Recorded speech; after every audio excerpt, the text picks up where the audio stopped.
Hi, it's Alex from Android Central, and this is the Nexus 5.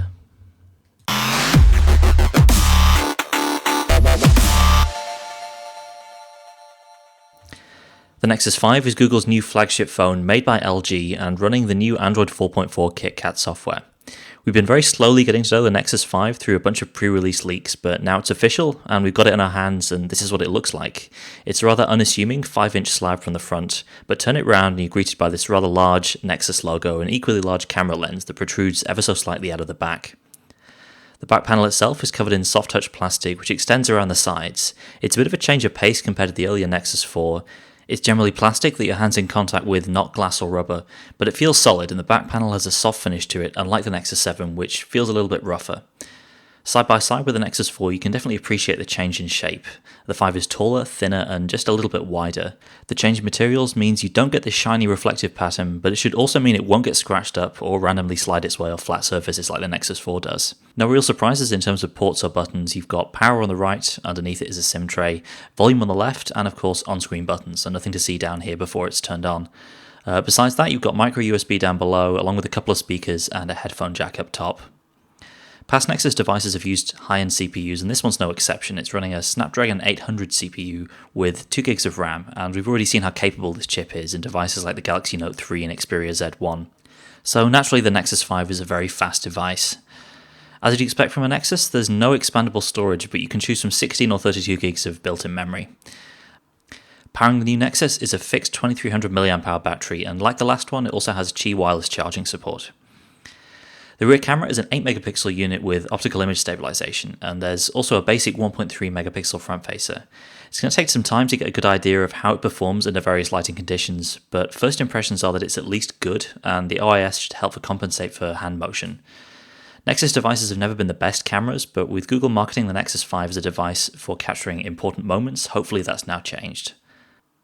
The screen is a 5-inch 1080p IPS panel that's bright and clear and generally looks great, though maybe not quite as vivid as the likes of the HTC One and Galaxy Note 3. In any case, it is a substantial improvement on the dark and washed out display of the Nexus 4.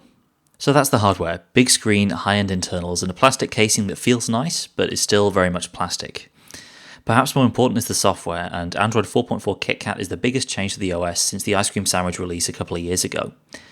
Visually, the system UI is a lot more muted, with whites and greys in place of the old hollow blue. That's a good thing. It's a step away from the sci-fi style design that dates back to the Honeycomb release of Android, and in general, KitKat looks a lot more professional. There are some new animated flourishes, and Google Now can now be accessed by swiping to the right from your main home screen, though you can still get to it at any time by swiping up from the bottom of the screen.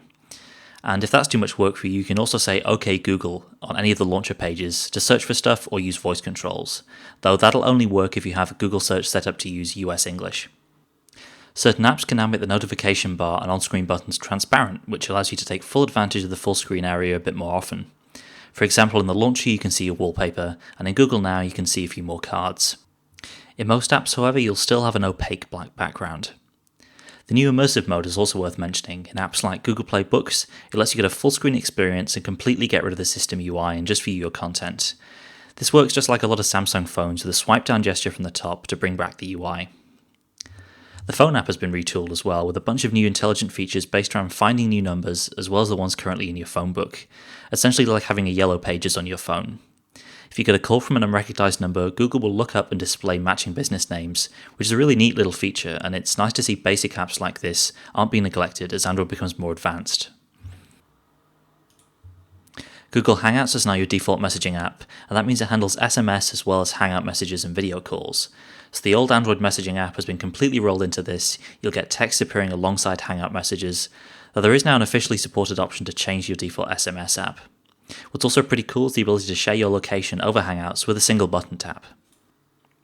The new Google Photos is technically part of Google Plus and will be coming to other phones through the Play Store, but it's worth a mention because it ties into the photography-centric marketing message that Google's pushing with the Nexus 5. It handles all your photos on Google Plus and lets you create short video highlight clips of your albums with filters and music. If this sounds familiar, it's because it's basically a straight-up clone of the HTC One's video highlight feature. It works pretty well. You can save to local storage as well as Google+, and even if you don't use Google+, it's a pretty neat feature to have. Android 4.4 introduces some new productivity-focused features too. There's a new framework for handling different types of cloud storage, and opening files from these places is a bit easier as a result. The Nexus 5 is preloaded with QuickOffice and Google Drive, and you can see how these two work together here. There's also a printing framework that supports HP and Google Cloud printing, and that serves as an easy way to save things as PDFs as well. Google says it's worked to reduce the memory footprint of Android and introduce new performance tweaks for phones with less RAM. At the same time, it's also talking about improved, faster multitasking because of the way KitKat handles memory. All we can really say is that the Nexus 5 feels incredibly fast, likely due to hardware and software in equal measure. The fast performance combined with the new look stock Android make for a really enjoyable user experience. You've got tweaked fonts, new larger icons, a lighter color scheme, and some really nice looking stock wallpapers too. And unless the camera turns out to be a complete dud, this is definitely going to be one of the best Android phones on the market for the foreseeable future. So that's going to wrap up our first look at the Nexus 5 and Android 4.4 KitKat. It's on sale now for $350 in the US, £299 in the UK, and for that price there's really no better phone you can buy. For sure, the Nexus 5 isn't the best at everything it does, and there are parts of the bare-bones Android UI that are still lacking, the camera app being a big example.